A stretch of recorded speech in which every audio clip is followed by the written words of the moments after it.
안녕하십니까.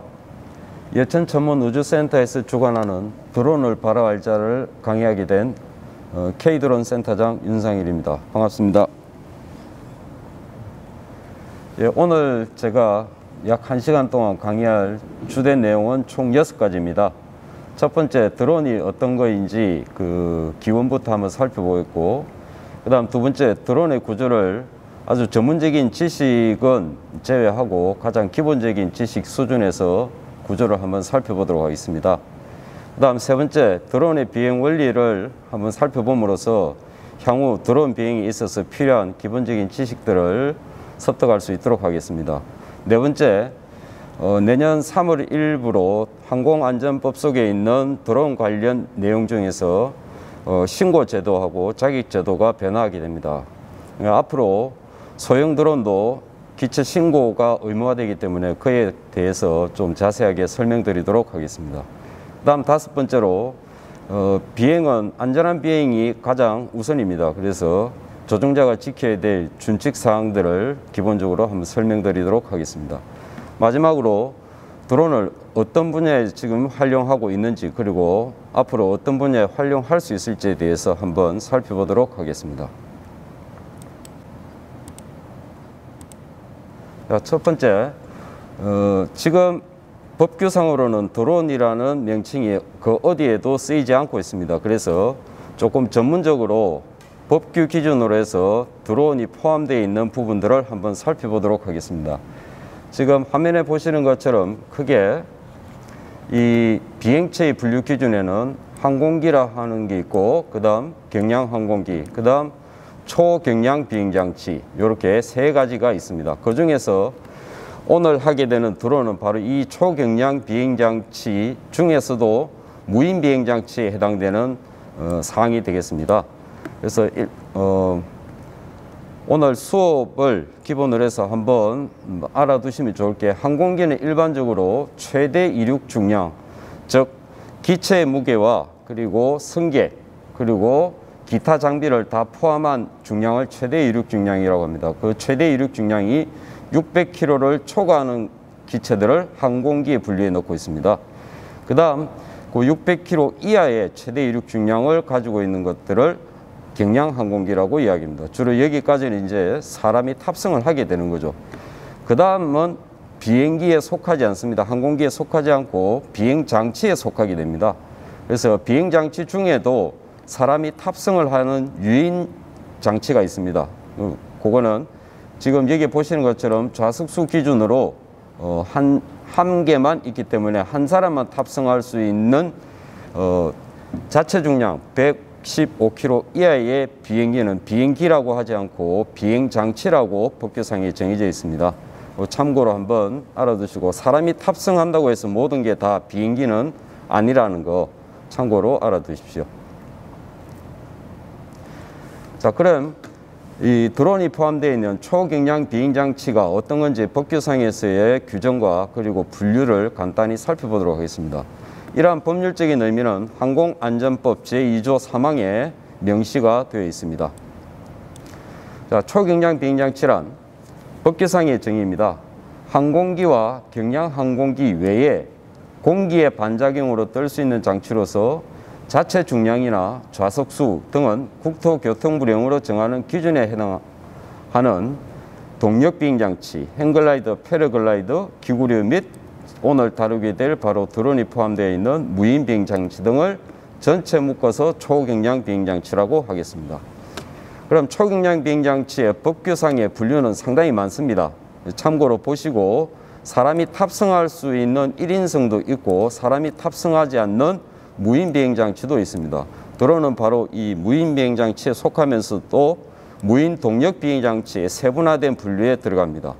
이 무인 동력 비행장치는 지금 그림에서 보시는 것처럼 날개가 달려 있는 무인 비행장치, 무인 비행기라고 얘기하죠. 그리고 회전익기라고 하는 무인 헬리콥터, 그리고 무인 멀티콥터, 그리고 무인 비행선, 이 네 가지가 무인 비행장치인데, 이 중에서 바로 저희들이 주로 보게 되는 이 드론이 바로 무인 멀티콥터에 해당된다라고 보시면 됩니다. 그래서 일반인들이 언급하기에는 드론이라고 명명하지만 공적인 문서상에서는 그 어디에도 드론이라는 명칭이 쓰이질 않고 바로 초경량 비행장치에 무인 멀티콥터라고 명명이 돼서 쓰이고 있습니다. 그래서 자격증도 국가 자격증을 취득하게 되면 드론 조종 자격증이 아니라 초경량 비행장치 무인 멀티콥터 조종자 자격이라고 명시가 되어 있습니다. 앞으로 드론을 활용하시는 분들은 일반적인 이야기에서는 드론이라고 쓰셔도 좋지만 실제로 정확한 정식 명칭은 초경량 비행장치 무인 멀티콥터라는 것 정도는 알아두시면 좋겠습니다. 자, 그럼 이렇게 일반인들이 이야기하는 드론은 언제부터 생겨왔는지 한번 시대적인 의미를 간단히 살펴보도록 하겠습니다. 지금 그림에서 보시는 것처럼 1930년대, 물론 이 이전에도 드론의 원형적인 형태가 있었다고 하지만 지금 기록상으로는 정확히 규명하기가 어려워서 대체적으로 1930년대를 기점으로 해서 출발을 하고 있습니다. 그래서 처음에 1935년도에 여기 사진에서 보시는 것처럼 DH-8이라는 기체가 있습니다. 이건 실제로 전투기입니다. 유인 전투기인데 이 전투기로 세계대전을 치르고 더 이상 수리를 하고 나면 사람이 탑승할 때는 위험하다는 판정이 떨어진 기체들을 다시 모아서 마지막 비행을 할 수 있도록 이렇게 비행체를 만들고 그 이름을 퀸비라고 이름을 붙였습니다. 이 항공기의 목적은 대공표적기입니다. 쉽게 해서 지상에서 공격을 하는 항공기를 격추시키기 위한 훈련기로 사용된 거죠. 그게 영국에서 처음 시작됐고 지금 이때 드론이라는 이름이 나왔다고 하는 하나의 가설이 있는데 실제로 그 여왕이 통치하는 나라에서 퀸비라고 이름 붙여진 항공기가 하늘을 떠다니고 그걸 격추시키는 게 상당히 안 좋은 의미다라고 해서 퀸비에서 드론으로 이름이 바뀌었다라고 하는 설이 하나 있고, 그 다음 또 하나의 설은 영국에서 퀸비라는 무인 항공기를 만들어서 대공 표적기로 쓸 때 그 뒤에서 1939년도에 미국에서 OQ-2라는 무인 항공기를 만들어서 똑같은 목적의 대공 표적기로 사용했습니다. 그러면서 여기에 이름을 붙이기를 영국에서 퀸비라고 하니까 우리는 숯불이라는 의미로, 숯불이 웅웅거린다는 의미로 드론이라는 이름을 이렇게 상대적으로 붙이자라고 해서 그 유래가 됐다는 이야기도 있습니다. 그럼 그게 그 유래가 어떤 거냐는 드론을 활용하는 데서는 그렇게 중요한 의미는 아닙니다만은 지금 역사적으로 정확한 규명은 없이 지금 드론이라는 이름이 출발을 한 게 이 1930년대라고 보시면 되겠습니다. 그리고 1940년대는 V-1이라는 독일에서 개발된 순항 미사일이 있습니다. 무인 미사일입니다. 이 미사일을 격추시키기 위해서 미국에서 PB-4Y-1과 BQ-7이라는 거대 항공기가 무인 항공기로 등장하기 시작했습니다. 이 두 항공기의 목적은 V-1이라는 순항 미사일이 생산되는 기지를 공격하기 위해서 미국에서 개발된 것으로서 이때부터 V-1은 제트 엔진을 사용하는 무인 항공기로 출발을 하게 되고, 그 다음 PB-4Y-1과 BQ-7은 거대 항공기가 무인 항공기로 쓰일 수 있다라는 그런 기술적인 출발이 된다고 보시면 되겠습니다.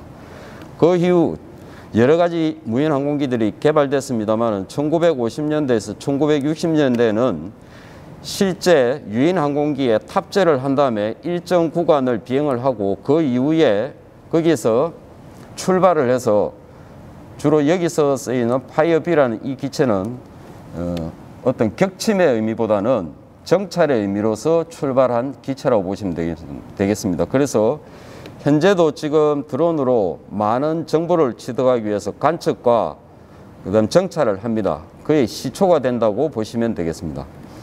그러면서 이 1960년대에 시작된 무인 항공기의 정찰 기능이 1990년대에 와서는 상당히 활발한 발달을 진행하게 됩니다.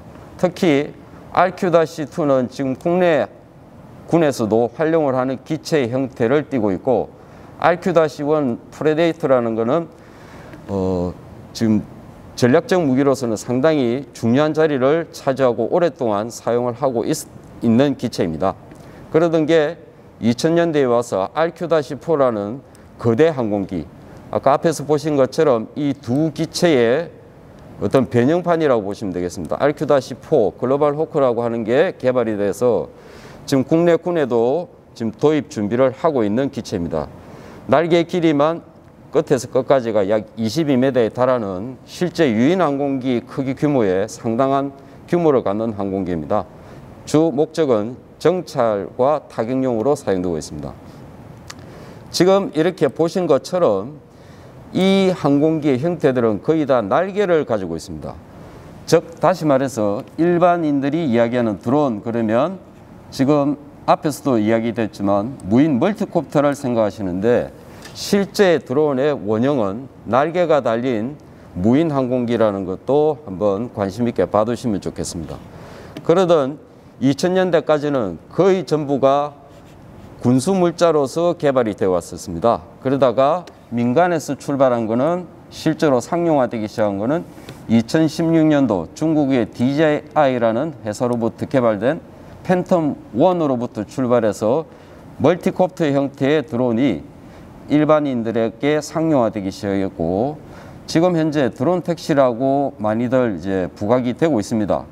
그의 시작도 역시 마찬가지로 2016년도에 중국으로부터 출발한 이항 184라는 1인승 유인 멀티콥터가 개발이 되기 시작했습니다.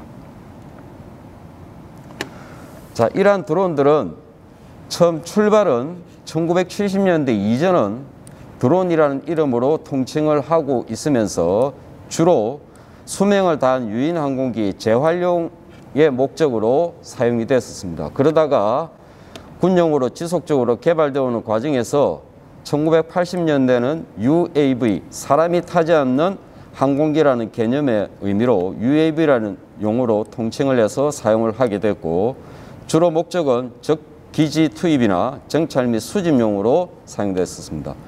그러다가 1990년대에 와서는 장거리 비행이 가능하도록 하기 위해서 전파 중계기가 사용이 됨으로써 비히클에서 여기 시스템으로 이렇게 전환이 되면서 UAS라는 용어로 사용이 되기 시작했습니다. 그러다가 2011년도부터는 전 세계가 이 원초적인 드론에 대한 변형판들의 개발에 대해서 상당한 관심을 가지기 시작하면서 RPAV라는 용어를 쓰기 시작했습니다. 즉 원격으로 조종되는 항공기라는 의미로 RPAV라고 사용되기 시작했고, 주로 원격 탐지나 위성 제어를 하는데 주 목적을 가지고 쓰이기 시작했습니다. 그래서 2011년도 ICAO 국제민간항공협약기구에서 전 세계 국제법의 원형을 이제 만들고 있습니다. 그래서 이 ICAO에서 국제법상의 RPA라는 의미로, 즉 원격으로 조종되는 항공기라는 의미로 이 국제법에 준용을 하기 시작을 하고 있습니다. 그러던 게 2013년도 이후부터는 역시 UAV가 UAS로 변하는 것처럼, 즉 기체만을 이야기하다가 기체를 운영하는 모든 전파 송신 시스템까지 포함하는 시스템으로 간 것처럼 RPAV가 이제는 RPAS라는 이름으로 드론을 정식 명칭화해서 쓰고 있다 보시면 되겠습니다. 그래서 지금 현재 RPAS로 넘어오면서부터는 민간 기업체들이 드론을 많이 개발을 하고 있습니다. 그래서 상당히 활발하게 이 시스템 구축으로 지금 방향을 선회를 하고 있습니다. 자, 그럼 두 번째로 이제 드론의 기본적인 구조를 한번 살펴보도록 하겠습니다. 기본 기체 중심의 구조를 살펴볼 겁니다. 그래서 드론이 할 수 있는 각종 임무 중에서 필요한 카메라라든지 어떤 탐지 장비들은 여기에서는 제외를 하겠습니다. 자, 우선 그 쿼드콥터라고 되어 있습니다. 쿼드라는 말은 4라는 의미입니다. 4라는 의미. 그래서 프롭, 즉 모터가 4개가 달려있는 기체를 기준으로 하겠습니다. 그래서 기체의 형태는 별 의미가 없습니다. 내부에 어떤 것들이 있는지만 한번 살펴보도록 하죠. 자, 우선 왼쪽의 그림처럼 분명히 조종자가 있어야 되고 기체가 있어야 됩니다. 그랬을 때 조종자가 가지게 되는 조종기, 즉 트랜스미터라고 합니다. 이 조종기가 우선 첫 출발이 되겠습니다. 이 조종기로부터 발생되는 신호를 받아주는 수신기가 있겠죠. 바로 이 수신기부터 이제 기체의 부가품이 되겠습니다. 그래서 수신기가 있고, 그 다음에 드론을 비행할 수 있는 데 필요한 동력원인 모터가 있을 수 있고, 그리고 그 모터의 속도를 제어해 줄 수 있는 전자적인 속도 변속을 하는 전자변속기가 있어야 되겠고, 그리고 사용자가 보낸 신호를 적절하게 비행을 원하는 방향으로 해줄 수 있도록 모든 판단을 내리게 되는 플라이트 컨트롤러, 즉 일반적으로 FC라고 이야기합니다. 이 FC가 필요하고, 그리고 모든 동력에 필요한 전원을 공급해주는 배터리가 있어야 되겠습니다. 지금 국내에서 가장 주안점을 가지고 있는 게 바로 이 배터리의 그 사용 시간의 확장, 그리고 적정한 전압을 가지고 그 충분한 추력을 발생할 수 있는 모터의 성능, 그 다음에 이 FC 판단 능력을 가진 두뇌를 개발하는 데 주안점을 두고 지금 드론이 개발이 되고 있습니다. 특히 이 플라이트 컨트롤 내에는 MCU라고는 컴퓨터를 비교를 했을 때 CPU에 해당되겠습니다. 모든 계산을 담당하고 판단을 담당해주는 주 두뇌가 있고, 그 주변으로 각종 센서들이 있습니다. 예를 들면 컴퓨터하고 비교했을 때 아주 비근한 예가 될 수 있습니다. 이 각종 센서들은 컴퓨터를 비교했을 때 마우스라든지 키보드, 그 다음에 기본적으로 영상을 읽어낼 수 있는 뭐 카메라 렌즈라든지 이런 것들이 해당되겠습니다. 즉 이 센서는 드론이 비행을 하는 동안 어느 방향으로 얼마나 기울어졌는지, 어느 쪽으로 회전이 되고 있는지, 전방이 어느 쪽인지를 지속적으로 확인을 하고 있는 부분이라고 보시면 되겠습니다. 이러한 센서들은 기체의 현재 상황을 파악을 하고 있는 상태에 소요된다고 보시면 되겠습니다. 그런 파악하고 있는 상태에서 이 조종기로부터 수신기로 전달되는 신호를 여기에 더 가미를 해서 이미 뒤쪽에, 예를 들면 이미 뒤쪽에서 앞쪽으로 바람이 불어가고 있다 그러면 조종자가 어떠한 신호도 보내지 않으면 기체는 그 바람에 상대적으로 앞으로 밀리지 않게 하기 위해서 상당히 힘을 이제 가하고 있을 겁니다. 그 상태에서 조종자가 앞으로 가라는 신호를 주게 되면 그 신호와 그리고 앞쪽으로 밀리는 그 바람의 힘을 이 MCU에서 계산해서 조종자가 원하는 속도로만 비행을 할 수 있도록 그런 그 계산을 해서 판단을 한다 보시면 되겠고, 바로 이 MCU가 판단한 마지막 결과물은 결국은 여기에 있는 이 모터들에게 얼마나 빠르게 각자들이 돌아야 될지를 결정해서 신호를 보내주는 역할까지만 하게 됩니다. 그러한 신호들은 이 주변에 있는 모터의 입구에 있는 이 ESC, 즉 전자변속기라고 합니다.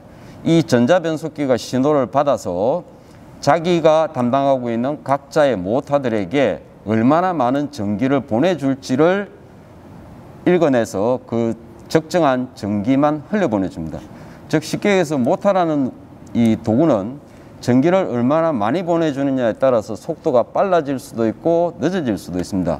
그래서 바로 그 모터로 흘러가는 전기의 양을 조절해 주는 게 바로 이 전자변속기라고 생각하시면 되겠습니다. 그 전자변속기로부터 흘러서 통과를 해서 오는 그 전류량이 이 모터의 속도를 결정하게 되고, 각자의 모터의 속도들은 결국은 프롭의 회전 속도를 결정하게 되는 거죠. 그래서 드론이 사용자가 원하는 방향으로 비행을 할 수 있도록 하는 시스템을 가지고 있습니다. 자, 그럼 한 번 더 신호 전달 순서를 말씀드리겠습니다. 드론은 드론이라는 기체 도구와 조종기라는 물체 도구가 있습니다만은 거의 다 전기선에 의해서 어떤 신호를 전달하는 게 아니라 전파에서 전달을 하고 있습니다. 그래서 그게 조종자 부분에 있는 이 조종기로부터 전파가 전달되면 그 다음부터는 이 안쪽은 지금 보시는 것처럼 이제 기체 부분입니다. 조금 전에 그림에서 보셨던 기체 구조의 내부에 해당됩니다. 그래서 처음에 수신기가 조종기로부터 오는 신호를 받게 되고, 그 신호는 FC라는 플라이트 컨트롤러 내로 신호가 들어가게 되고, 그 신호의 특성은 아주 전문적으로 이야기하면 뭐 이야기 어려우시겠지만 가장 간단하게 얘기해서 조종자가 어느 방향으로 비행을 했으면 좋겠다고 하는 조종기로부터의 신호라고 보시면 되겠습니다. 그 신호를 가지고 어느 쪽으로 비행을 해야 되는데 하기 전에 MCU라고 하는 두뇌에다가 그 신호를 넣어줍니다. 넣어주면 그 신호가 들어오기 이전부터 MCU는 이 FC 속에 있는 센서로부터 기체가 어느 방향으로 얼마나 기울어져 있는지, 어디로 회전하고 있는지, 전방위가 어딘지를 파악하고 있습니다. 파악하고 있는 데다가 사용자가 원하는 비행 방향의 신호를 MCU가 가미를 해서 어느 모터가 가장 빠르게 그리고 어느 모터가 천천히 돌아야 될지를 결정하고 ESC에다가 각자 신호를 보내주게 됩니다. 그 신호를 받은 ESC는 결국은 배터리로부터 모터로 전달되는 전기의 양을 조절해서 각 모터들의 회전 속도를 개별적으로 제어를 하기 시작하는 거죠. 그러면 그 모터의 회전 속도에 따라서 프롭이 돌면서 아랫바람 방향으로 바람을 불러보내서 사용자가 애초에 원했던 방향으로 비행을 할 수 있도록 만들어줍니다. 자, 그러면 드론의 이제 비행 원리를 한번 살펴보도록 하겠습니다. 드론은 일반적으로 회전익기에 해당됩니다. 보통 일반 사람들은 프로펠러라고 그러죠. 줄여서 프롭. 이 프롭이 돌아서 그 기체가 뜨거나 깔아앉는 방향의 결정을 하게 되는데, 일단은 기체의 형태상에서는 날개라고 볼 수도 있습니다. 그래서 날개가 회전을 한다고 해서 회전익기라는데, 회전익기에 해당되는 것은 지금 보시는 것처럼 헬기와 멀티콥터가 있습니다. 자, 그럼 헬기와 멀티콥터가 둘 다 회전익기인데 둘이 차이점을 간단히 한번 보면, 헬기는 가격도 고가인데다가 상당히 정비를 하기에도 힘들고 조정을 하기에도 힘들죠. 우선 헬기는 지금 보시는 것처럼 파란색의 원형 부분이 큰 프로펠러, 즉 전문용어로는 메인 로터라고 그럽니다. 이 메인 로터가 회전을 하게 됩니다. 회전을 하면 물리학 법칙에 따라서 회전을 하지 말아야 할 기체, 동체 부분은 반대 방향, 이렇게 노란 방향으로 반대로 돌아서 회전량에 대한 상쇄의 현상을 일으키려고 합니다. 그걸 토크 현상이라고 그래요. 그러다 보니까 기체가 이렇게 노란 방향으로 돌게 되면 꼬리 부분이 이렇게 지금 상황에서는 오른쪽으로 이렇게 돌아서 회전을 하려고 합니다. 그거를 막아주기 위해서 헬기들은 거의 대부분 꼬리 쪽에 프로펠러가 이렇게 수직으로 있습니다. 얘가 하는 역할이 이렇게 화살표 방향으로 밀려가게 되는 것을 막아주기 위해서 바람을 이 방향으로 불어내게 되는 거죠. 자, 이 불어내는 속도는 이 메인 로터가 빨리 돌면 빨리 도는 만큼 기체가 그만큼 빨리 반대 방향으로 회전하려고 그럴 겁니다. 그걸 잡아주기 위해서 이 메인 로터의 회전 속도하고 이 뒤쪽에 있는 꼬리, 즉 전문용어로 테일 로터라고 합니다. 테일 로터의 회전 속도가 맞물려 있습니다. 그래서 그만큼 센 바람을 보내서 기체의 꼬리 부분이 밀려가지 않도록 하고 있습니다. 자, 이러한 데 반해서 드론은 프로펠러가 여러 개가 있습니다. 그래서 아예 구성을 할 때 토크 현상을 줄여내기 위해서 하나의 프로펠러가 어느 한 방향, 즉 지금 보시면 자, 통상적으로 이게 1번 프로펠러라고 얘기합니다. 1번 프로펠러. 그리고 반시계 방향을 돌면서 2번 프로펠러, 그 다음 아래쪽이 3번, 그리고 마지막이 4번, 이런 식으로 구성이 되는데, 1번 프로펠러가 국내에서는 통상적으로 반시계 방향으로 돌아갑니다. 그러면 결국은 기체는 시계 방향으로 회전하려고 하는 현상을 보이게 될 겁니다. 그걸 막아주기 위해서 바로 옆단에 있는 2번 프로펠러가 시계 방향으로 돌게 되고, 이 2번 방향의 시계 방향이 돌면 1번과 2번은 서로 상쇄 현상이 있어서 안정할 것 같습니다만은 기체의 특성상 뒤쪽이 깔아앉게 되는 현상을 보이게 되겠죠. 그래서 뒤쪽에도 프로펠러를 두게 되고 2번과 3번은 또 서로 상쇄를 시키기 위해서 반대 방향의 프로펠러를 만들어 두고 3번과 4번도 역시 반대 방향에 서로 반대 방향의 회전을 갖는 프로펠러를 만들어 두게 됩니다. 자, 이걸 가지고 완구용 드론을 사서 비행을 하시는 분들이 간혹 가다가 이제 벽과 추돌을 일으켜서 프롭이 빠지는 경우가 발생합니다. 하나가 빠졌을 경우에는 그 자리에 다시 장착을 하면 되는데 2개 이상 빠졌을 경우에는 프롭을 정확히 보고 이 장착을 하셔야 됩니다. 그래서 항상 기체의 앞부분을 기준으로 했을 때 바로 오른쪽에 있는 게 1번, 그러면서 반시계 방향으로 회전 가면서 2번, 3번, 4번을 띄고 있고 1번의 프로펠러가 반시계 방향으로 돌면서 바람을 아래로 내려보낸다라고 생각하시면서 서로 반대의 현상을, 반대의 모양새를 끼셔야 됩니다. 자, 만약에 1번과 2번이 빠졌다면 2번 프롭을 1번에 끼우고 1번 프롭을 2번에 끼우게 되면 문제가 생기겠죠. 그러면 어느 걸 어디에 꼽아야 되는지는 아주 쉽게 힌트를 얻으실 수 있는 게 3번과 4번이 빠지지만 않았다면 3번 프로펠러의 날개 형상하고 똑같은 형상을 찾으셔서 1번 프롭에 끼우시면 정확히 맞습니다. 그래서 대체적으로 멀티콥터들은 서로 마주보는 쪽에 있는 프로펠러들이 같은 방향으로 회전을 하는 모양새를 띠고 있다고 보시면 되겠습니다. 자, 또한 헬기는 일반적으로 이륙을 하기 전에 시동을 건 다음에 이 메인 로터라고 하는 게 상당히 긴 시간 동안 회전을 합니다. 그러는 동안 이 프로펠러들은 아랫방향으로 바람을 불어내리지를 않고 있습니다. 즉 처음부터 돌면서 아랫방향으로 바람을 불러내려고 하게 되면 큰 로터들에 무리가 가기 때문에 일정한 속도를 먼저 돌려서 낸 다음에 일정한 속도가 되면 이 각 프로펠러들의 날개의 각도를 변화시켜서 바람을 아래로 불러내리기 시작합니다. 이러한 방식들을 피치 제어 방식이라고 합니다. 이 피치라 하면 보통 여러분들이 자동차를 타고 가시다가 차창 밖으로 손바닥을 내 보인 다음에 수평으로 하게 되면 손이 뒤로 밀리질 않습니다. 그런데 손바닥을 수직 방향으로 조금만 세우게 되면 이런 식으로 조금만 세우시게 되면 그대로 뒤로 밀려갑니다.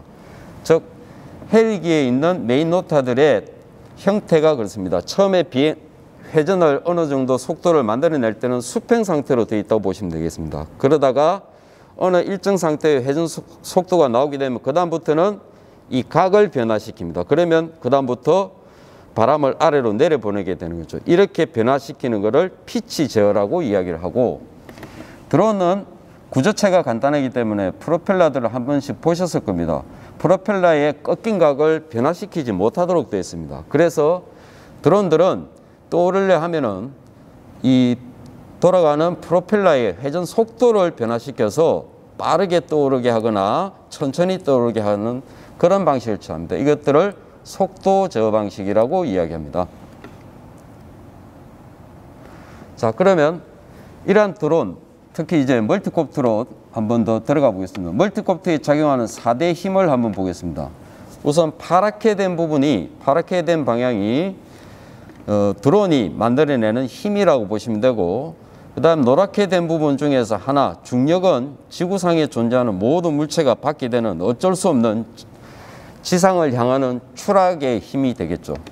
그에 반해서 항력은 비행을 하지 않으면 나타나지 않습니다. 비행을 하게 되면 비행하는 방향의 전방위에서 비행을 못하도록 막게 되는 공기의 저항력이라고 보시면 되겠습니다. 그래서 일반적으로 항공기, 드론뿐만이 아니라 모든 항공기는 4대 힘이라 그러면 떠오르는 데 소요되는 양력과 떠오르지 못하게 하는 중력, 그리고 전진을 하고 싶어서 나타내는 추진력인 추력과 추진함으로써 공기나 여타 저항에 의해서 발생될 수 있는 항력들로 구분된다라고 보시면 되겠습니다. 자, 이 중에서 떠오르기 위해서는 양력이 더 커야 되겠죠. 그래서 프로펠러들이 빠르게 회전하면서 중력을 이기는 아랫방향의 힘을 내보이게 되는 거고, 그 다음에 전진을 하고 싶을 때는 공기가 저항하고 있는 힘보다 더 많은 힘의 추력을 발생시키면 그만큼 앞으로 전진을 한다라고 보시면 되겠습니다. 자, 그럼 좀 더 세부적으로 들어서 이러한 멀티콥터가 그렇게 떠오르고 깔아앉고 앞으로 가고 뒤로 가고 하는데 과연 어떤 방식으로 방향 제어를 하는지 한번 살펴보도록 하겠습니다. 여기에 표기는 안 됐지만 이 부분이 전방위가 되겠습니다. 자, 우선 드론을 위에서 바라본 모양입니다. 4개의 프로펠러가 있는 멀티콥터, 쿼드콥터를 가지고 한번 설명을 드리겠습니다. 자, 상승과 하강에 대해서는 어떤 방식을 취하는지 한번 보도록 하겠습니다. 자, 우선 상승에 대해서는 4개의 프로펠러가 상당히 빠른 속도로, 동일한 속도로 빠르게 회전을 하게 되면 상승을 하게 됩니다. 그에 반해서 자, 밑에 영상이 잠깐 보입니다. 조종기를 가지고 예를 들어 드리는데 조종기에는 스틱이 2개가 있습니다. 그 중에서 왼쪽 스틱을 지금 영상에서 보시는 것처럼 앞쪽으로 밀게 되면은 4개의 모든 프로펠러가 동일하게 빠른 속도, 즉 스틱을 앞쪽으로 많이 밀면 많이 미는 만큼 속도가 가해진다라고 보시면 되겠습니다. 그래서 상승의 속도를 결정하게 되는데 주의하실 것은 모든 드론 초보자들이 그렇습니다. 지금 참고로 보여드리기 위해서 지금 스틱을 저렇게 과하게 움직이는데 만약에 여러분들이 드론을 처음 구매를 하셔서 비행을 하실 때는 꼭 하나 지키실 게 있습니다. 저렇게 과하게 스틱을 절대로 움직이시면 안 되고 아주 미소하게 천천히 움직이시는 거를 드론 비행에 아주 기초로 삼습니다. 그래서 어느 정도 전문성 있게 비행을 하기 전까지는 스틱의 양을, 저렇게 움직이는 양을 가급적이면 최소화시켜서 천천히 비행을 하시면 사고를 방지하실 수가 있겠습니다. 자, 그럼 계속 이어서 두 번째 이제 하강을 하는 경우는 어떤 경우냐? 지금 상승에 비해서 하강의 프롭 속도가 천천히 돌고 있습니다. 4개의 모든 프롭이 천천히 돌 수 있도록만 만들면 되는데 그런 경우는 지금 영상으로는 표현 안 됩니다만은 지금 보시는 것처럼 앞쪽으로 미는 스틱을 뒤쪽으로 거꾸로 중간에, 즉 중립에서부터 뒤쪽으로 당기시면은 프롭의 속도가 이렇게 보시는 것처럼 천천히 이제 저하가 됩니다. 그러면은 하강이 되는데 이때도 마찬가지 갑작스럽게 스틱을 아래로 끝까지 밀게 되면은 거의 추락하는 상황처럼 이렇게 하강을 하게 됩니다. 그러면 기체가 지면과 바로 맞닿아서 강한 충격으로 이제 부서질 수도 있겠죠. 그래서 스틱은 항상 조금씩 움직여서 비행을 하도록 권고를 하고 있습니다. 자, 그 다음 상승 하강을 살펴봤고 이제 전진과 후진을 하는 경우는 어떤지 한번 보겠습니다.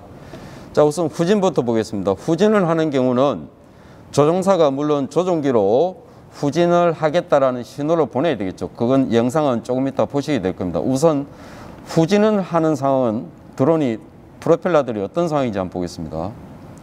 지금 보시면 앞쪽 부분에 있는 1번과 2번 프로펠러가 3번, 4번 프로펠러에 비해서 굉장히 천천히 돕니다.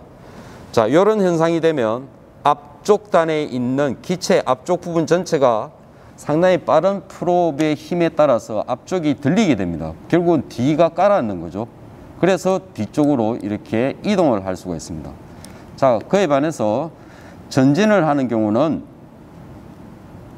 지금 짐작이 가시죠. 바로 3번과 4번 프롭이 아주 빠르게 돌아주면 뒤쪽 부분, 드론의 뒤쪽 부분이 앞쪽에 비해서 상대적으로 들리고 앞이 숙여지는 현상이 보입니다. 그러면 앞으로 전진을 하게 됩니다. 자, 이런 신호를 보내주기 위해서는 조종자는 어떻게 해야 되느냐? 지금 영상에서 보고 계십니다. 이제는 오른손가락입니다. 오른손가락으로 피치라 그럽니다. 앞으로 이렇게 밀어주게 되면은 지금 두 번째 이 화면처럼 뒤쪽의 프롭이 속도가 빨라져서 앞으로 기울게 되고 그래서 이렇게 전진을 하게 되는 거죠. 자, 그러면 영상은 없지만 만약에 뒤로 후진을 하고 싶다면 어떻게 해야 될까요? 바로 오른손가락을 뒤쪽으로 당겨 주시면은 드론이 뒤쪽으로 후진을 하게 됩니다.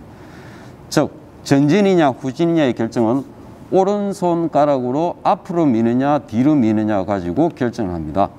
이 방식을 이 조종기의 모드 2 방식이라고 하는데, 이거는 실제로 비행 교육을 여러분들이 받으시게 되면은 아마 전문적으로 다시 설명을 들으실 수가 있습니다. 자, 여기까지 상승 하강 전진 후진을 했다면 이제 남은 게 뭘까요? 좌우로 이동과 이제 회전이 남았겠죠. 우선 좌우 이동부터 보도록 하겠습니다. 자, 우선 좌로 이동합니다. 기체 앞부분에 비해서 좌로 이동할 때는 앞에서 설명한 걸 가지고 추론을 해보면, 자, 전진을 할 때는 앞쪽이 숙여지고 상대적으로 뒤가 높아져야 된다겠죠. 후진을 할 때는 뒤가 낮아지고 상대적으로 앞쪽이 높아져야 된다고 했습니다. 그러면 좌로 비행할 때는 바로 이 우측에 있는 프로펠러 두 쪽 부분이 높아지고 왼쪽 부분이 이쪽이 낮아지게 되면은 좌로 비행을 할 수 있겠죠. 그래서 프롭의 속도는 1번과 4번의 프롭 속도가 빨라지게 되면, 이렇게 빨라지게 되면 1번과 4번 쪽, 즉 기체의 오른쪽 부분이 조금 떠오르게 되고 왼쪽 부분이 가라앉는 형상입니다. 그래서 좌측으로 이렇게 이동을 할 수가 있습니다. 자, 조정의 방식입니다. 조금 전에 오른손가락을 쓸 때 앞으로 뒤로 미는 방식을 취한 게 있었습니다. 그거는 전진과 후진이었습니다. 지금처럼 그 전진과 후진이 아닌 왼쪽으로 밀게 되면은 바로 지금 이야기하는 바로 좌로 비행이 되겠습니다. 바로 롤링이라고 이야기하고 다른 말로 롤이라고도 하죠. 자, 그에 반해서 우로 비행을 할 때는, 자, 우로 비행을 하기 위해서는 어떻게 돼야 될까요?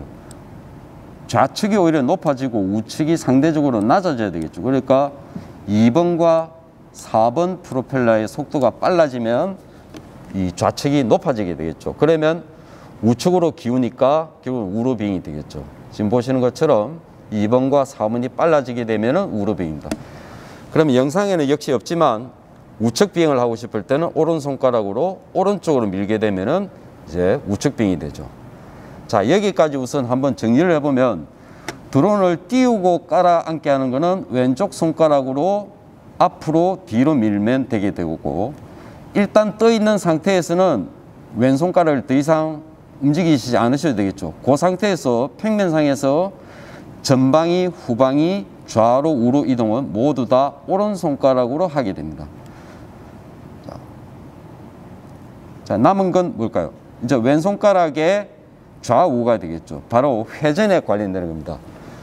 자, 여기서 아까 헬기에서도 말씀드렸듯이 헬기는 큰 프로펠러가 하나입니다.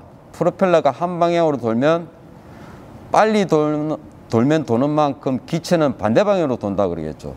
근데 드론이 지금 현재 상태에서 가만히 정지 비행을 하고 있다면 4개의 프롭이 동일시에서 똑같은 속도로 돌 겁니다. 그 중에서 자, 기체를 오른쪽으로 회전을 시키고 싶다면 헬기의 기준처럼, 그러면 왼쪽으로 도는 프로펠러가 빨리 돌아주는 만큼 기체는 균형을 맞추기 위해서 오른쪽으로 돌겠죠. 그 현상을 여기다 접목을 시킨 겁니다. 자, 이놈이 요 1번과 3번이 반시계 방향으로 도는 프로펠러입니다. 지금 오른쪽 회전은 시계 방향으로 돌고 싶은 거죠. 그러면 반시계 방향인 1번과 3번이 빨라져 주면 그만큼 기체는 시계 방향으로 돌아가려고 할 겁니다. 바로 이런 현상처럼. 자, 그에 반해서 왼쪽 회전은 반시계 방향으로 기체가 돌고 싶다는 거죠. 그럼 시계 방향으로 도는 2번과 4번 프로펠러가 빨라져 준다면 그게 상응해서 균형을 맞추기 위해서 기체는 왼쪽으로 시계 방향으로 돌아가게 되겠죠. 이런 식으로. 자, 이렇게 해서 기체의 회전에 대해서 제어가 될 수 있다라고 보시면 되겠습니다. 그래서 이 방향은 자, 요잉이라고도 하고 요우라고도 합니다. 바로 마지막 남아있는 왼쪽 손가락이 좌측으로 밀느냐 우측으로 밀느냐에 따라서 좌측으로 밀면 좌회전, 우측으로 밀면 우회전. 즉 오른쪽 회전을 우회전, 왼쪽으로 회전하는 것을 좌회전이라고 해요. 그래서 좌우 회전을 할 수 있다라고 보시면 되겠습니다. 자, 다 마지막 정리를 하면 드론의 조종은 방향성이 간단합니다.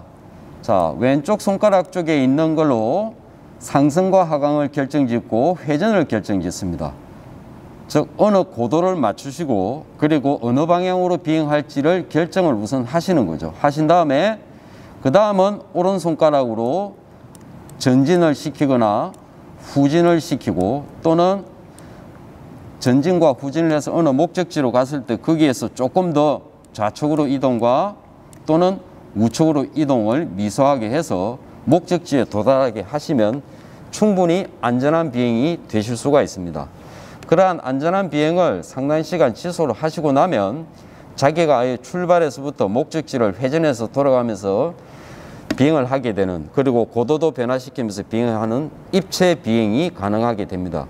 그래서 처음부터 어떤 고개 비행을 연습한다든지 하실 게 아니라 지금 보시는 것처럼 첫 번째 왼쪽 손가락으로 적정 고도로 이륙하시고, 그리고 어느 방향으로 비행할지 회전을 통해서, 이런 회전을 통해서 방향성을 결정하시고, 그 다음에 오른쪽 손가락으로 전진이나 후진, 좌우 이동을 해주시는 게 아주 안정하고 평탄한 비행이 될 수 있다고 보시면 되겠습니다.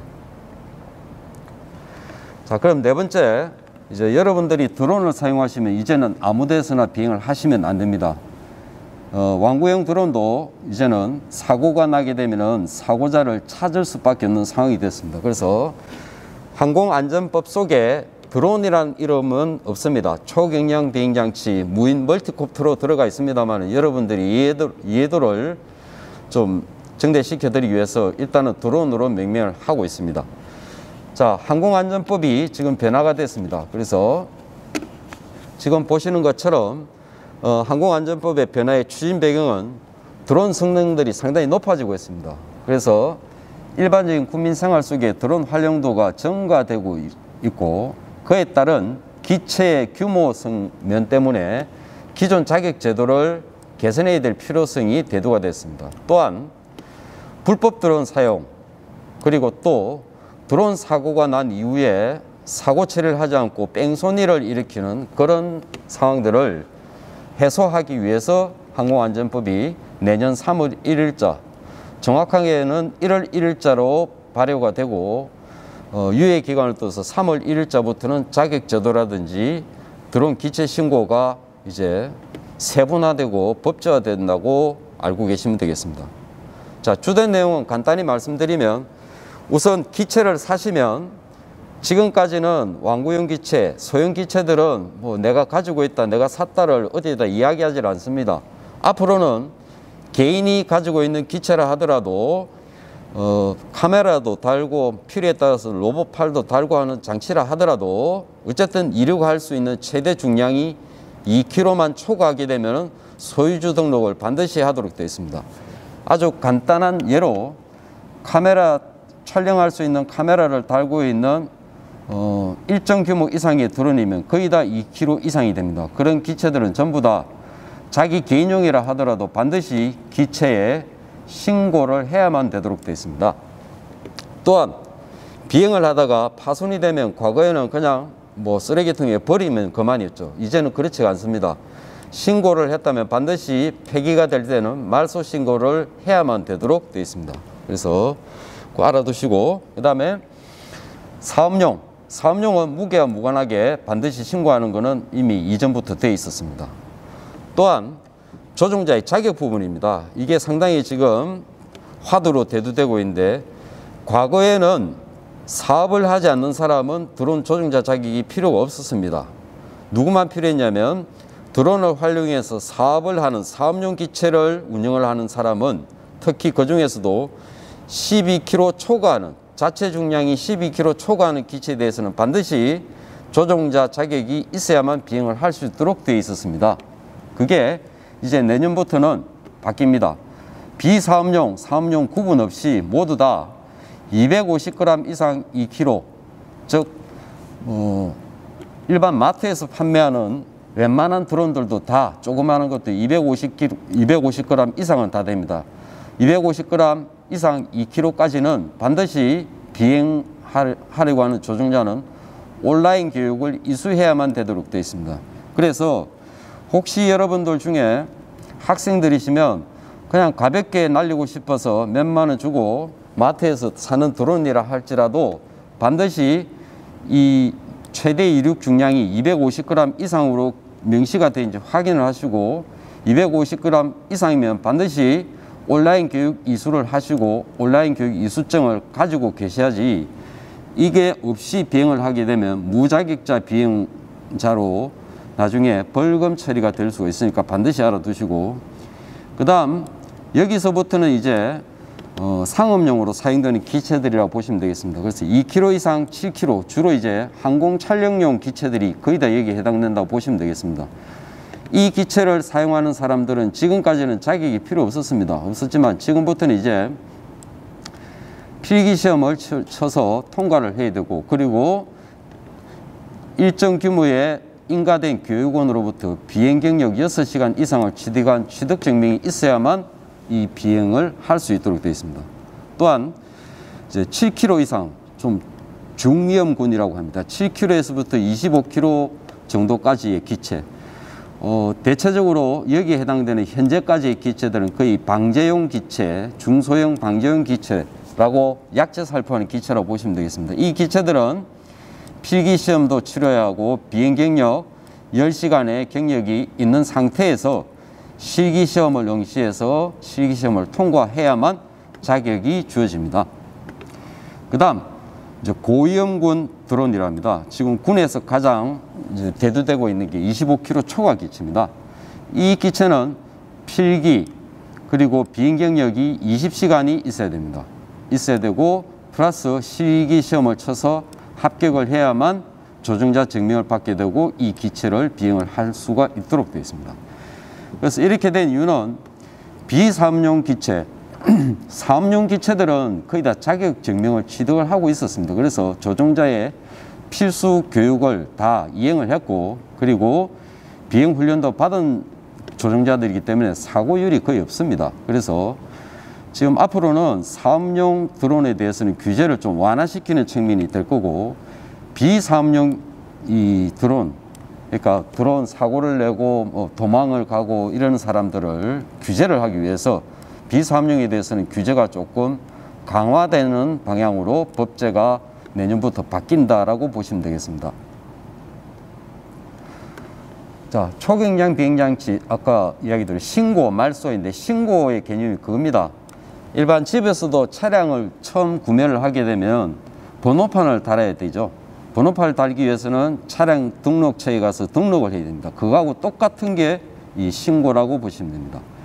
그래서 신고는 새로 구매하는 자는 반드시 신고를 하셔야 되고, 소유자가 바뀌거나 그 다음에 소유권이 이전이 되고 그 다음에 비치 장소가 바뀌면 변경이나 이전 신고를 또 하셔야 되고, 그리고 또한 폐기가 되거나 해체가 될 때는 말소 신고도 반드시 이제는 하셔야 됩니다. 그래서 과거에는 자체 중량 12kg 초과 기체, 중위험군 이상의 기체들만 신고를 했던 거를 최대 이륙 중량 2kg 초과하는 기체들은 반드시 이제 신고를 해야만 되고, 신고를 하게 되면 자동차도 신고를 하면 번호판이 부여되는 것처럼 드론도 이제 기체에 번호를 부여를 받아서 부착을 해야만 되도록 되어 있습니다. 자, 신고하는 방법은 그렇게 어렵지 않게 이제 시스템이 구축이 되어 있습니다. 드론 원스톱 시스템에서 필요 서류들을 이제 신규든지 변경이든지 아니면은 말소에 해당되는 서류들을 첨부를 해서 온라인으로 접수를 하면 되도록 되어 있습니다. 단 신규 신고가 있는 날로부터는, 즉 구매를 한 날로부터는 30일 이내에 반드시 신고를 하셔야 됩니다. 나중에 늦게 신고하게 되면은 제가 늦게 샀습니다 라고 이야기해도 안 되는 게, 여기에 보시면 소유하거나 사용할 수 있는 권리가 있음을 증명한 서류가 바로 구매 서류입니다. 구매 서류에는 분명히 세금 계산서가 발행이 됐고 그 날짜가 적혀 있습니다. 그 날짜로부터 30일이 지나서 하게 되면 과태료를 물게 되어 있습니다. 그 다음 변경과 이전도 사유가 발생한 날로부터 30일 이내, 그 다음에 말소 사유가 발생한 날은 15일 이내인데, 여기서 주의하실 거는 말소라 하면 없어졌다는 거죠. 그래서 뭐 폐기가 됐거나 부셔졌거나 혹은 뭐 불에 타버렸거나 하면 말소가 되는데, 이런 경우도 말소가 됩니다.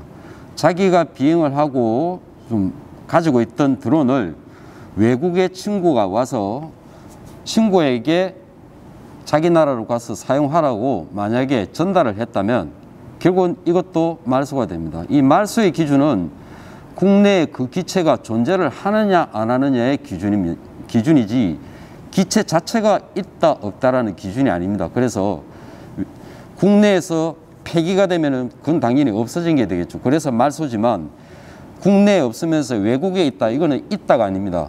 이 신고 자체가 국내 지방항공청에 등록하는 거기 때문에 국내에서 사용이 안 되고 외국으로 이전돼 가면은 여기에 있는 이전이 아니라 말소 신고를 반드시 하셔야만 됩니다. 자, 그 다음 신고 대상입니다. 다른 건 참고로 보시고 저희들은 주로 이제 무인 비행 장치 중에서 무인 멀티콥터죠. 앞에도 언급됐다시피 이제 앞으로는 최대 이륙 중량 2kg 초과하는 기체들은 모두 다 신고를 해서 소유자 증명을 받아야만 비행을 하실 수가 있고, 만에 하나 그런 것들을 하지 않고 내 임의대로 기체를 사서 비행을 하다가 이제 적발이 되게 되면은 상당한 과태료를 물어야만 되는 상황으로 이제 내년부터 시행이 됩니다. 자, 그다음에 여기 밑에 다른 내용들은 뭐 참고로 보시면 되고, 밑에 보시면 신고 증명서 인쇄 및 요겁니다. 기체 신고 번호 표시입니다. 아까도 말씀드렸다시피 자동차를 구매를 해서 신고를 하면 번호판이 부여됩니다. 그럼 번호판 반드시 차에 부착을 하셔야 되죠. 그래서 여기도 발급된 신고 번호는 규정 양식이 있습니다. 기체 크기에 따라서 번호표를 본인이 만드셔야 됩니다. 그래서 인쇄소 가서 만드시던 어떻게 하시든 해서 맞춰서 기체에 반드시 부착을 해야지, 기체 번호표가 부착이 되지 않는 상태에서 비행을 하시다가 적발이 되면 역시 이제는 과태료를 부여받도록 되어 있습니다. 자, 이렇게 하는 이유는 중소형 기체들 비행하다가 촬영을 하다가 추락을 해서 뭐 외제차에 뭐 본네트에 떨어져서 수리비를 많이 물어줘야 될 상황이 생기면 거의 기체를 버리고 도망을 가는 경우가 생깁니다. 그런 것들을 방지하기 위해서 기체에 반드시 번호표를 부여하도록 되어 있습니다. 자, 그 다음에 조종 자격입니다.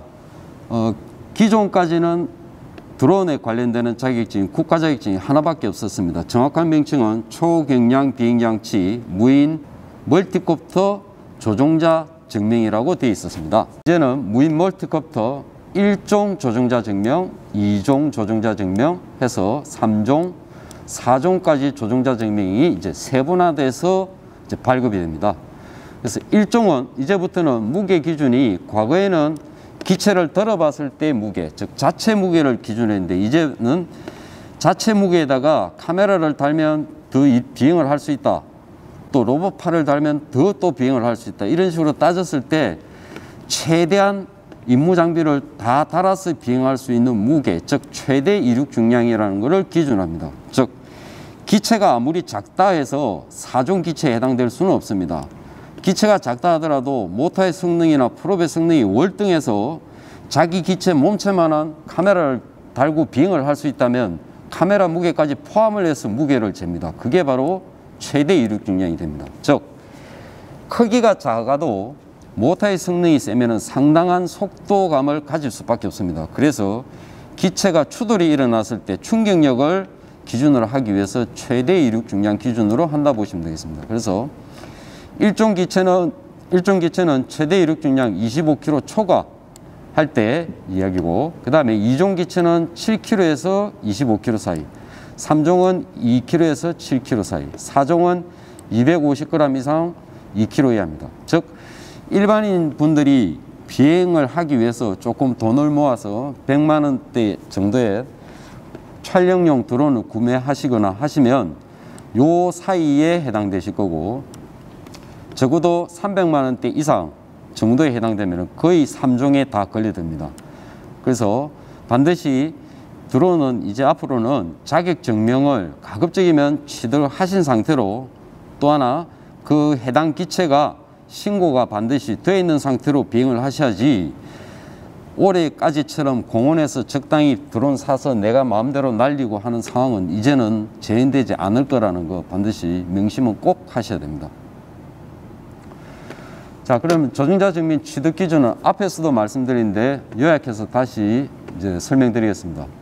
자, 고위험군부터 저위험군까지 있는데 거의 뭐 완구형 형태 비슷하게 가면 4종으로 보시면 됩니다.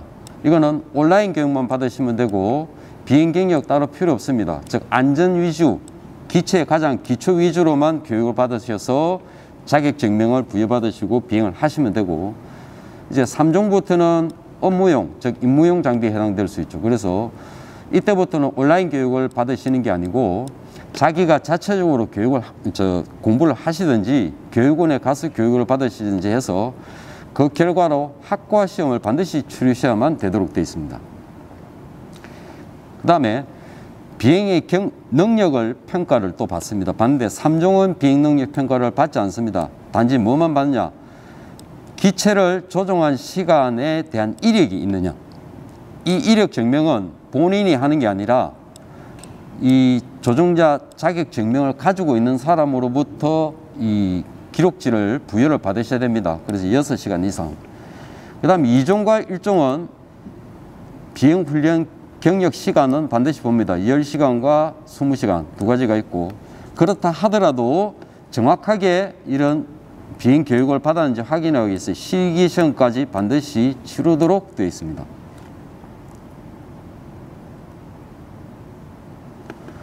자, 그러면 이제 여러분들이 드론을 활용하실 때 사고 없이 안전한 비행이 되어야 되겠죠. 그래서 우선은 보통 분들이 아시는 여기는 비행을 해도 될지 말아야 될지 대한 이야기를 많이 합니다. 바로 비행 금지 공역이라고 합니다.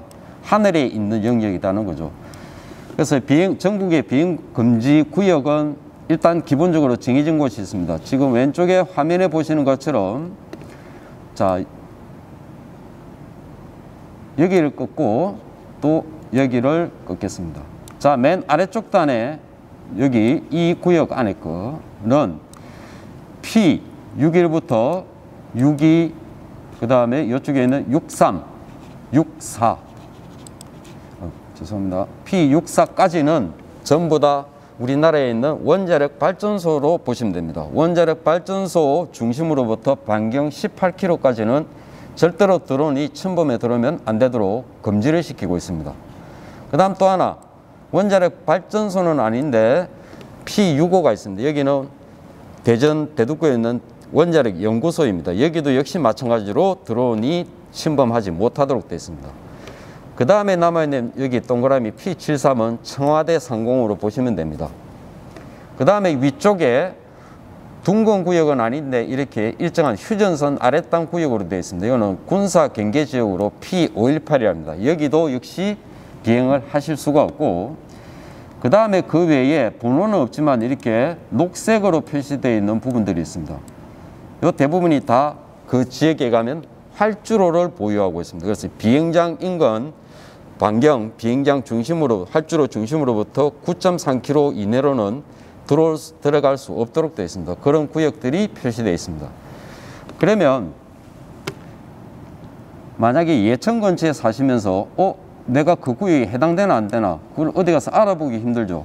그래서 휴대폰에 앱으로 개발이 되어 있습니다. Ready to Fly. 지금 화면에 잘 안 보시는데 확대하다 보니까 안 보이는데, Ready to Fly라고 하는 어플이 있습니다. 이 어플은 무료입니다. 이거를 깔아 놓으시고 실행을 시켜 보시면 지도가 이렇게 뜨고 자기가 있는 위치가 그 실시간으로 보입니다. 보이면서 그 구역에 비행을 할 수 있나 없나를 알 수가 있도록 되어 있습니다. 예를 들어 지금 이 화면의 AS처럼은 이 사람은 지금 비행 금지 구역에 들어와 있는 겁니다. 만약에 이동을 해서 이쯤 가 있다면 이 위치가 화면의 중앙에 표시될 겁니다. 주변에 둥근 게 없죠. 그러면 비행을 해도 상관없다는 얘기입니다.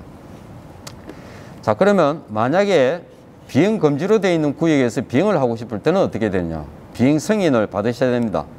즉 비행 금지 및 제한 구역에서 초경량 비행장치를 비행하고자 할 때는 관할 기관에다가 반드시 비행 승인을 신청해야 되고 허가를 득해야만 비행을 하실 수가 있습니다. 그래서 이거는 서류를 들고 가는 게 아니라 원스톱 비행 승인 사이트에서 바로 하실 수가 있습니다. 대체적으로 최장 일주일 정도 이내에 다 허가가 떨어집니다. 단 이거는 정말 주의하셔야 됩니다. 촬영 많이들 하시는데 촬영은 함부로 하시면 안 됩니다. 자, 예를 들면 이 지금 왼쪽에 화면에처럼 제가 이 지역에 있어요. 이 지역에 있으면 비행 금지 구역으로 되어 있지 않습니다. 안 돼 있으니까 허가 없이 비행을 하셔도 돼요. 하지만 허가 없이 비행을 해도 된다고 돼 있지 항공 촬영까지 허가된 것은 아닙니다. 국내는 아직까지 항공 사진 촬영이 필요할 때 사진 촬영을 할 수 있는 구역이 해야 될 구역이 비행 금지 구역이 아니라 하더라도 반드시 촬영이 필요할 때는 국방부로부터 허가를 득해야만 항공 촬영까지 진행을 하실 수가 있다는 거 반드시 알아두도록 하십시오. 그래서 쳐다보고 나 지역이 비행해도 되네 라고 하지만 촬영이 필요할 때는 반드시 이 신고를 하고 허가를 득해야 된다는 거 꼭 알아두도록 하십시오.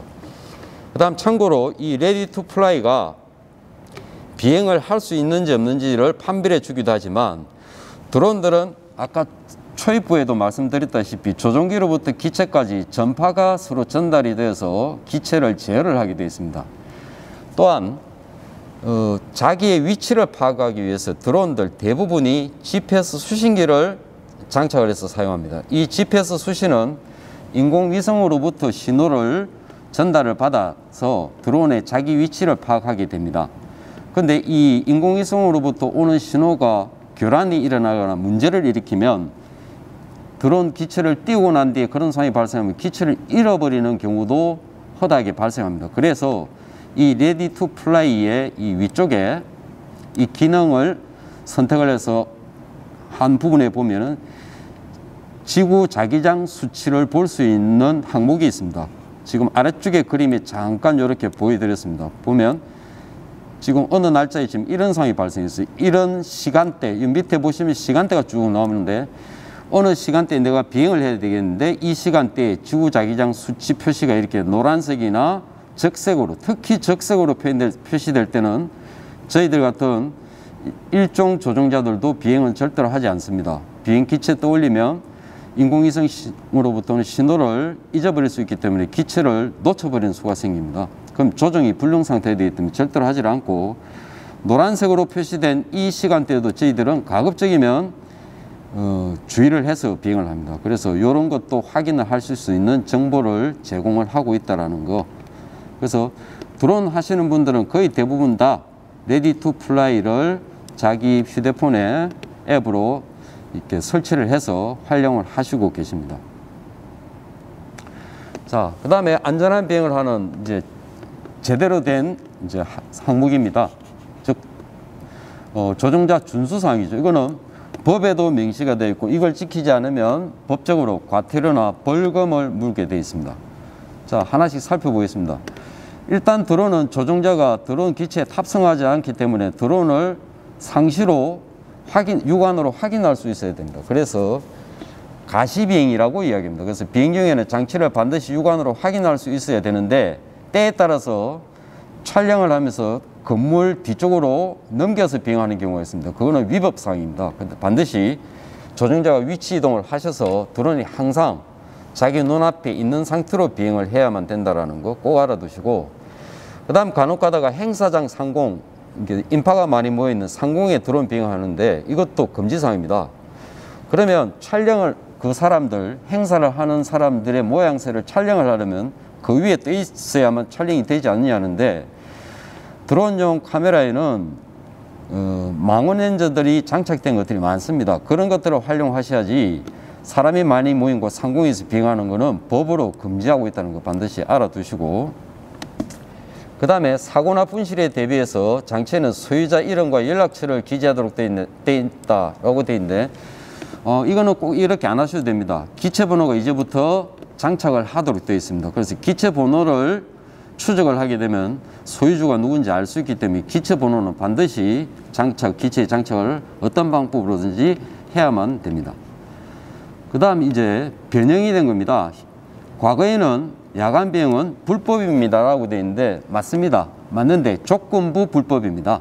그래서 우선 야간의 기준은 내 눈앞에 날이 밝아 있고 비행을 할 수 있다고 해서 야간 비행 아닙니다 라고가 아닙니다. 그 천문 관측 시간에 보면 그날의 일몰 시간과 일출 시간이 정해져 있습니다. 해는 졌지만 날이 밝은 날들이 여름 같은 데는 많죠. 하지만 날은 밝더라도 일몰 시간 이후에 날이 밝아서 상당 시간 동안 지속되는 경우가 있습니다. 이럴 때는 비행하시면 법적으로 안 됩니다. 그래서 반드시 이른 아침 그리고 늦은 오후에 비행을 하실 때는 그날의 일몰과 일출 시간을 규정되어 있는 시간을 확인하시고 비행을 하셔야 됩니다. 그 이후에 일몰과 일출 그 사이 안에는 일몰 이후 일출 이전에는 야간 비행이라고 명명이 되어 있는데 비행을 하면 안 되느냐? 기본적으로는 불법이지만 조건을 충족했을 때는 불법이 아니게 됩니다. 이게 최근에 들어와서 바뀌었습니다.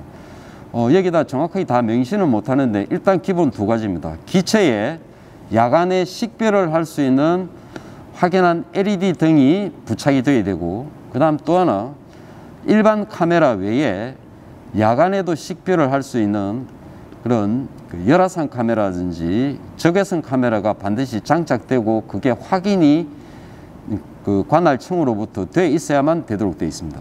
그 다음 또 하나는 그러한 기체가 이착륙을 하는 이착륙 장소에 명확한 투광 시설이 되어 있어서 기체의 이착륙에 방해를 받지 않는 상황으로 재현이 되고 확인이 돼야만 야간 비행이 조건부 승인이 됩니다. 그 다음 음주 상태에서 조종은 금지입니다. 또 하나 비행을 시작할 때는 음주 상태가 아니지만 비행하는 중에 음주를 하는 경우가 간혹 공원에서 일어나고 있습니다. 드론은 상시로 이동을 하지 않고 정지 상태의 비행이 가능하다 보니까 잠시 잠깐 옆에서 전달하는 맥주잔을 받아들고 잠깐 마시든지 하게 되는데 그런 경우는 비행 중 음주에 해당됩니다. 그래서 비행 전 음주든 비행 후 음주든 음주 상태에서는 조종이 금지되고 음주 상태에서의 비행에서는 과태료가 아니라 벌금으로 나오는데 이게 자동차 음주보다 월등히 비쌉니다. 벌금이 3천만 원대입니다. 그래서 음주 비행은 절대로 하시지 마셔야 되고, 또 하나 여기에는 없지만 금기사항 하나가 약물이 있습니다. 약물 중에서 물론 음주에는 마약도 포함이 됩니다만 그 외에 감기약이 가장 문제가 되고 있습니다. 그래서 감기약을 아침에 복용하고 난 뒤에는 절대로 비행을 하지 못하도록 하고 있습니다. 법상으로 막지는 않지만 공고사항에 들어있으니까 주의하시도록 하고, 그 다음에 비행 중 낙하물은 절대로 투하해서는 안 됩니다. 드론 배송을 한다고 하는데 드론 배송도 투하가 아닙니다. 그러니까 착륙을 해서 전달을 시켜놓고 다시 이륙 비행을 하는 상태이기 때문에 투하는 법상으로 금지되어 있습니다.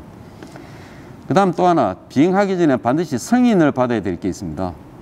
자, 이런 부분 윗부분들 중에서 요 부분만 승인을 받으면 변경을 할 수 있지만 나머지들은 절대로 이것들은 승인 절차도 없습니다. 반드시 지키셔야 되고, 그 다음 그 외에 비행하기 전 반드시 승인 받아야 될 거는 비행장 주변 반경 9.3km 이내로 들어올 때는 승인을 반드시 받으셔야 됩니다. 이 이내로는 비행기가 항공기라고 그러죠. 항공기, 경량 항공기가 이륙을 하는 상태 또는 착륙을 하는 상태이기 때문에 어떤 비행 물체를 피해갈 수가 없습니다. 그래서 9.3km 이내는 들어오면 안 되고 꼭 필요할 때는 반드시 사전 승인을 받아야 되고 거의 허가가 나지 않는다 보시면 되겠습니다.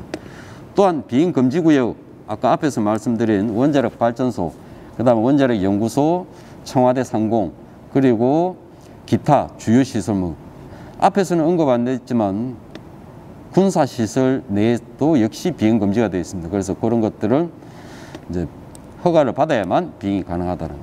그 다음 드론에서 가장 기본이죠. 우리나라가 가장 좀 완화가 된 건데 일본이나 미국 같은 경우는 고도 제한이 120m입니다. 이 이상 올라갈 수 없는데 저희들은 우리나라는 150m까지는 고도를 올라갈 수 있고 이 이상은 현재로는 못 올라갑니다만은 향후에 드론이 상업용으로 사용될 때는 고도를 조건부적으로 이제 할당을 해서 쓸 수 있도록 이제 준비를 하고 있습니다. 자, 이제 마지막 드론의 활용 분야입니다.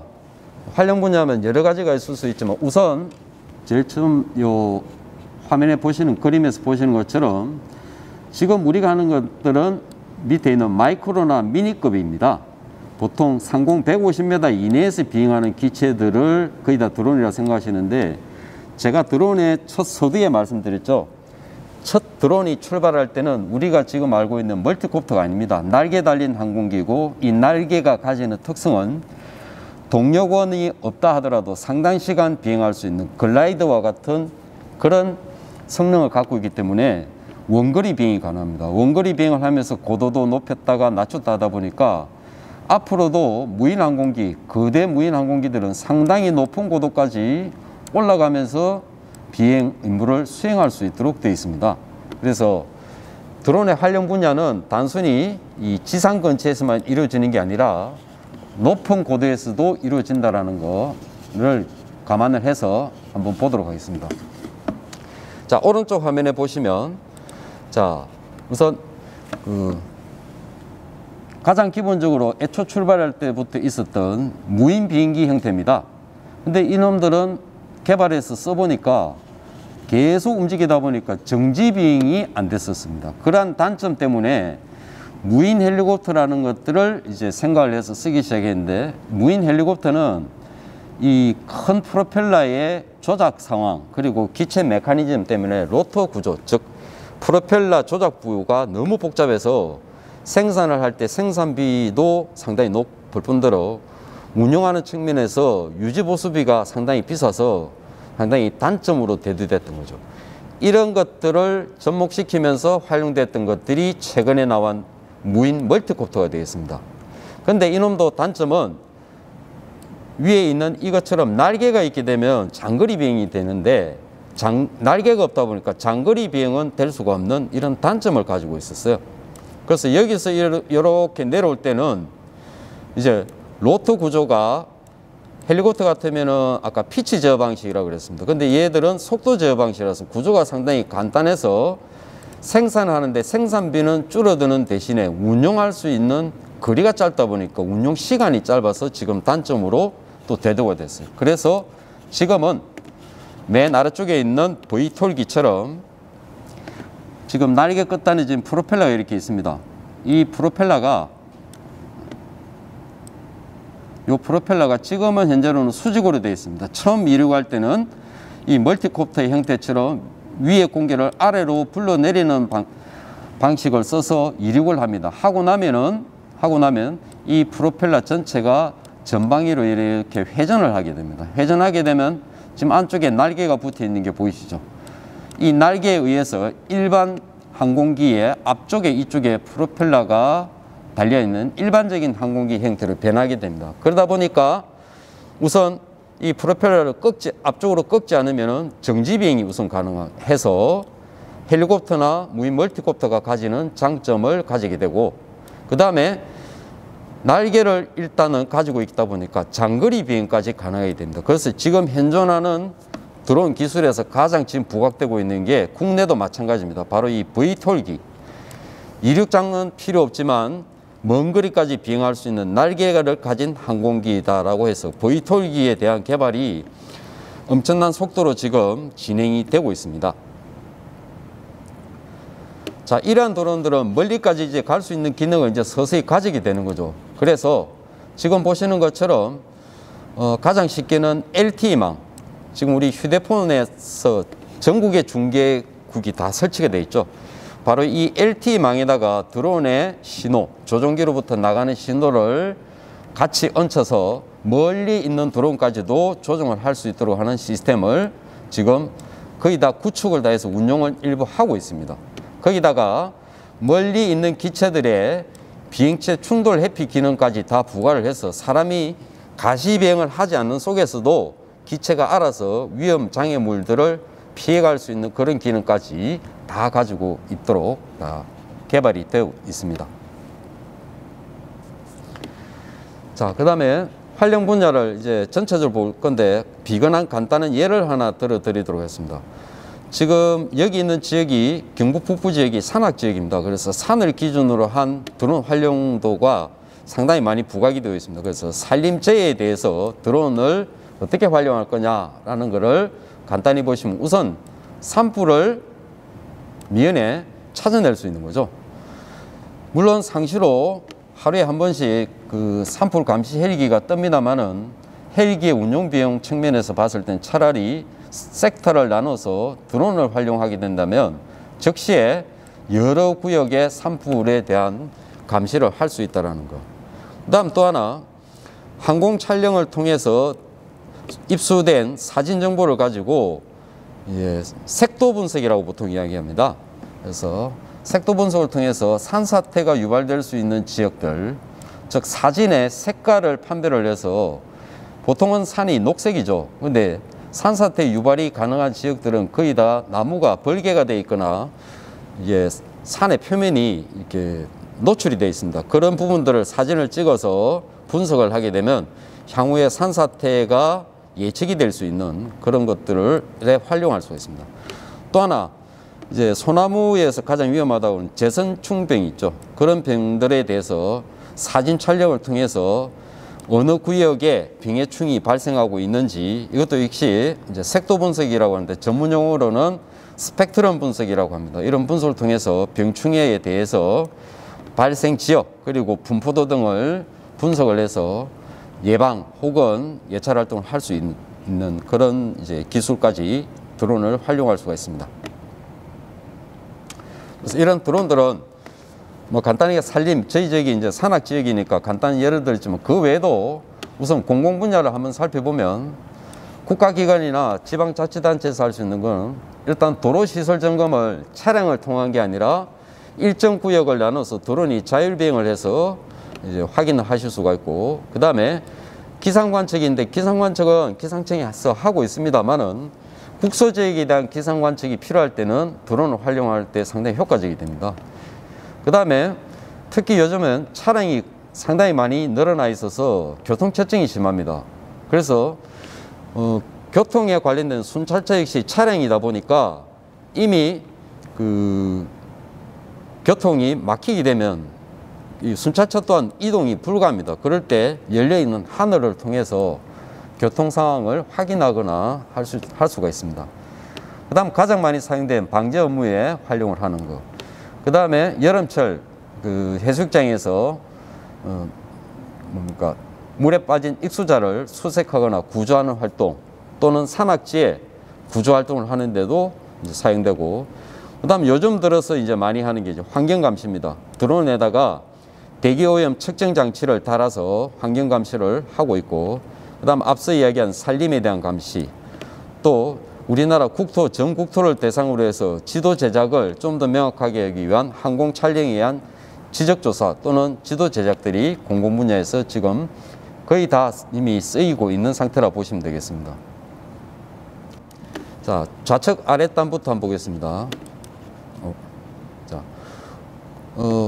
우리나라 국토안에 산재에 있는 여러 가지 교량들, 그 다음 시설물들을 인력에 의한 게 아니라 드론을 활용해서 시설 점검이 이미 시작이 됐고, 그 다음에 우리나라는 산악지가 많죠. 그래서 건설 현장들에 대한 과정 관리가 도로가 개설이 되어 있지 않은 상태면 상당히 시간이 소요됩니다. 그런 건설 현장에 대한 과정을 하늘에서 촬영을 통해서 확인을 하고 관리할 수 있고, 그 다음에 앞서 말씀드렸다시피 국토에 대한 지도 제작에 청량을 하고, 또 이 3D 모델링이 가능함으로써 입체 지도까지도 제작을 지금 하고 있습니다.